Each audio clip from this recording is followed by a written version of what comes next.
શરીર એ ક્ષેત્ર છે અને આત્મા છે એ ક્ષેત્રજ્ઞ છે. શરીર સ્થૂલ અને દ્રશ્યમાન છે, જ્યારે આત્મચેતના છે એ અગમ્ય છે. એટલા માટે કહ્યું ક્ષેત્ર અગમ. એ હાથથી સ્પર્શી શકાતો નથી, આંખથી જોઈ શકાતો નથી, જીભથી એનો સ્વાદ પણ લઈ શકાતો નથી. તો એનો અનુભવ, એનો પરિચય કયો? જે ગેબી છે, અગમ્ય છે, અવ્યક્ત છે. એ ક્યારેય સમસ્ત સૃષ્ટિની અંદર નથી, એમને સર્વત્ર વ્યાપ્ત છે. આખા શરીરમાં પણ, શરીરના એક એક અણુ પરમાણુ, દરેક સેલમાં એ વ્યાપ્ત છે. અને એની અંદર એની ચેતના સતત કાર્યરત છે. ત્યારે તો આપણે જીવિત છીએ. નાના નાના અંગો અને ઉપાંગોની અંદર પણ કરોડો ને અબજોની સંખ્યાની અંદર એની ચેતનાઓ કામ કરી રહી છે. ઝીણા ઝીણા અણુ પરમાણુ છે. એ અનુભવી શકીએ છીએ ખરા, જોઈ શકાતી નથી. અને ક્યારે જોઈ નહીં શકાય. પરમાત્માનો સાક્ષાત્કાર સ્થૂલ ભાવથી ક્યારે પણ નહીં થાય. સૂક્ષ્મ ચેતના અને સૂક્ષ્મ સ્પંદનો આવીને આપણને એની અનુભૂતિ કરાવશે. ક્યારેક ક્યારેક કોઈક એવી ક્ષણો, એવી સેકન્ડો એવી આવી જાય કે એનો આનંદ, એનો આવિર્ભાવ અને એ સ્પર્શતી ઉર્જાનો અનુભવ એટલો બધો થાય કે આપણને પોતાને એને ખ્યાલ આશવો છે. એને અવ્યક્ત કહ્યું. અને એ જ અગમ્ય, ન સમજી શકાય એવો આનંદ, એવું સુખ જ્યારે ક્ષણ બે ક્ષણ પ્રાપ્ત થાય, આમ એક ચમકારો થઈ જાય વીજળીની માફક, પ્રકાશ અનુભવાય, એ આત્મચેતનાની અનુભૂતિ. એ જ અગમ્ય, એ અવ્યક્ત. તો આ શરીર આખું એક તીર્થ છે, તીર્થરાજ છે. અને એ શરીરરૂપી આત્માને, એ ચેતનાને ભગવાન જુએ છે.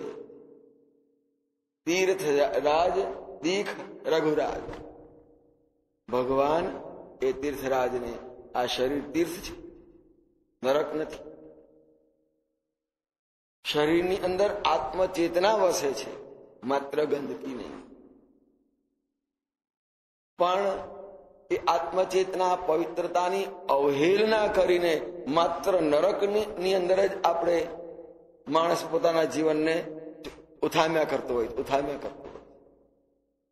એટલે એ અગમ્ય ક્ષેત્ર અગમ, એને ખબર જ નથી પડતી.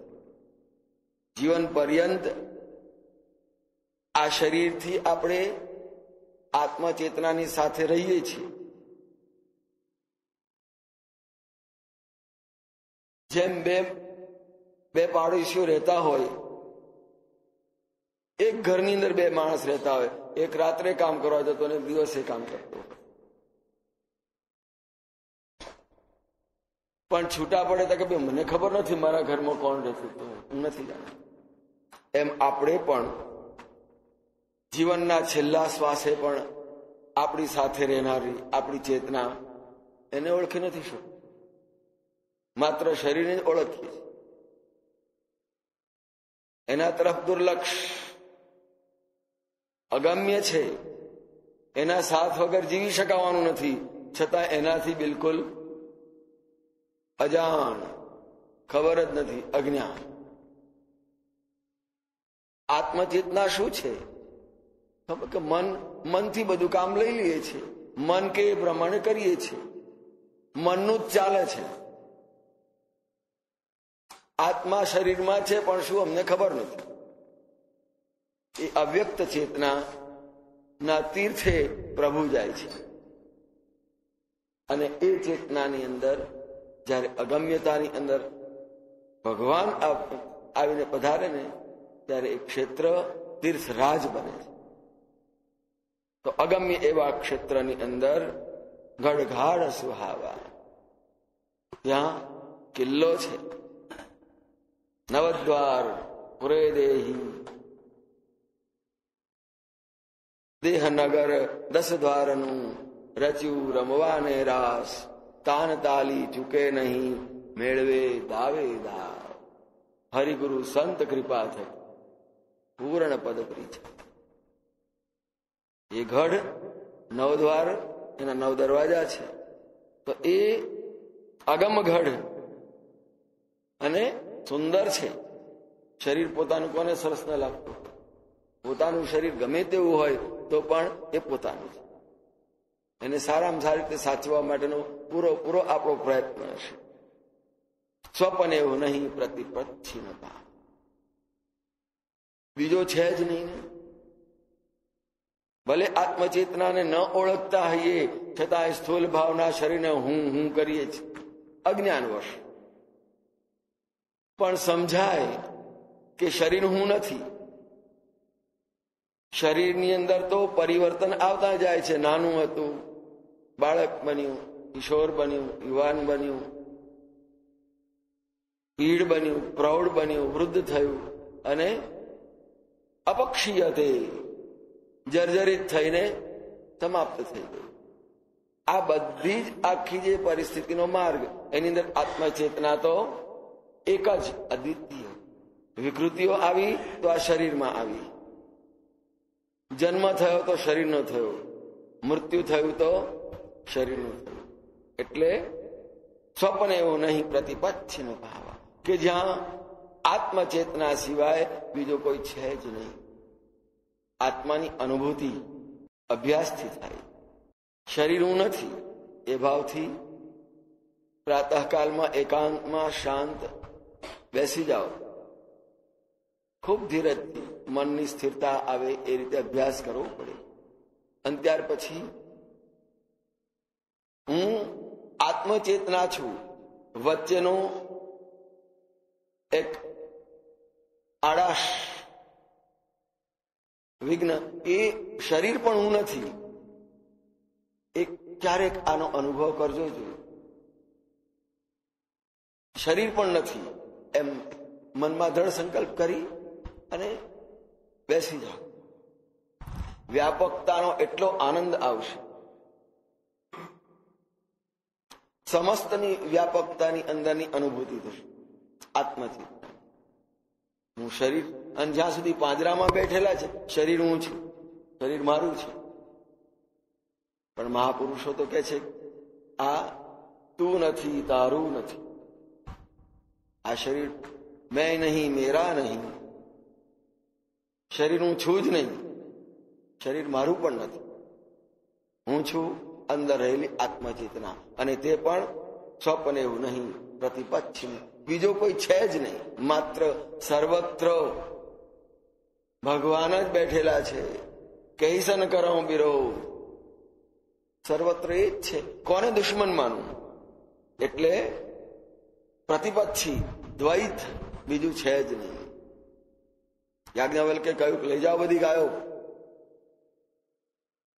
અને બધા જે થઈ ગયા ઊંચા નીચા થઈ ગયા. હજુ શાસ્ત્રાર્થ થયો નથી, તમે બ્રહ્મને પ્રતિપાદન કર્યું નથી, અને તમે આ ઇનામની ગાયો કેવી રીતે લઈ જઈ શકો?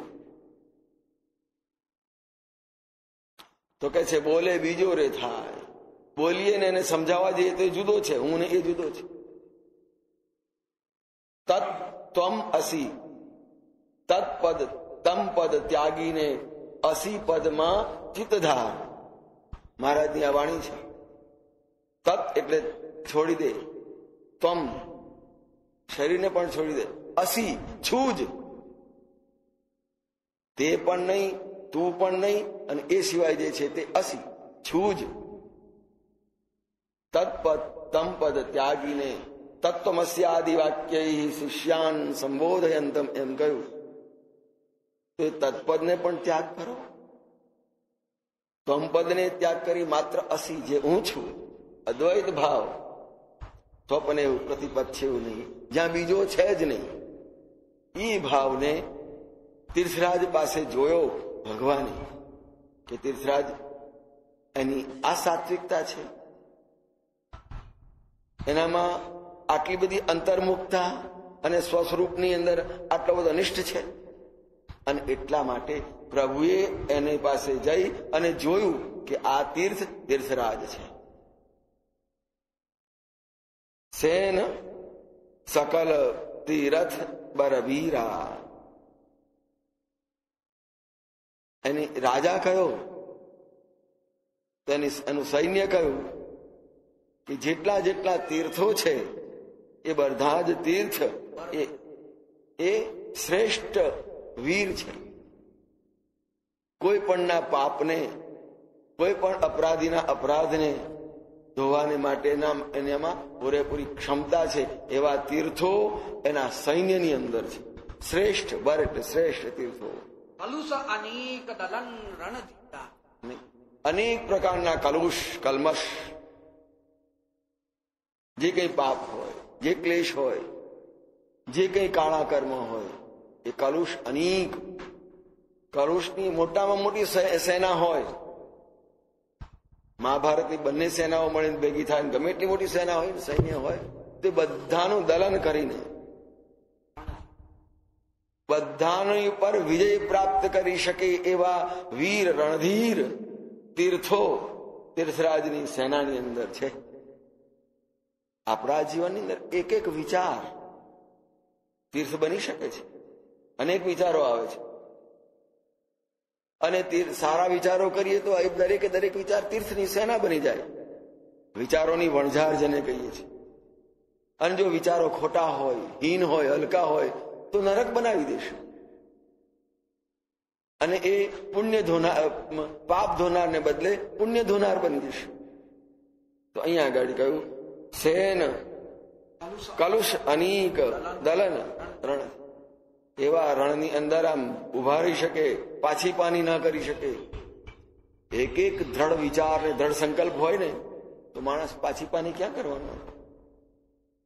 એનો સંકલ્પ દ્રઢ હોય, એનો વિચાર શુદ્ધ હોય તો એ દ્રઢ વિચાર સંકલ્પ વડે ગમે તેવા પાપ, પોતાના પાપ નહીં બીજાના પાપને ધોવાની ક્ષમતા એ પ્રાપ્ત કરી શકે છે. અને એટલા માટે એવી સેના, એવું સૈન્ય તીર્થરાજ એટલે આપણી પોતાની પાસે હોય. અને કઈ સેના? સારા વિચારોની. સારા વિચારો વાળો હશે તો અવશ્ય એના જીવનની અંદર એ સફળ થશે, વિજય પ્રાપ્ત કરશે જ. પણ જો થોડા પણ ખોટા વિચારો હશે તો નાની મોટી હાર સ્વીકારી જ લેવી પડે, પતન પણ થાય, દુર્ગતિ પણ થઈ જાય.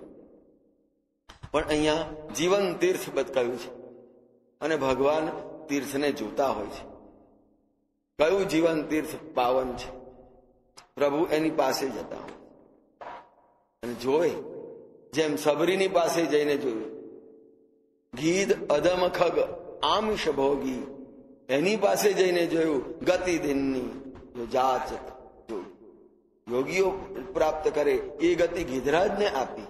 કેમ? પ્રભુએ એના જીવનને તીર્થ જોયું, એના જીવનમાં તીર્થરાજ. આમ કલુષ અનેક જન્મના પાપની સેના હોય, સેનાઓની વણઝાર હોય, એ બધાની ઉપર વિજય પ્રાપ્ત કરી શકે છે તીર્થ જેવા પવિત્ર વિચારો કે જેની પાસે સેના છે.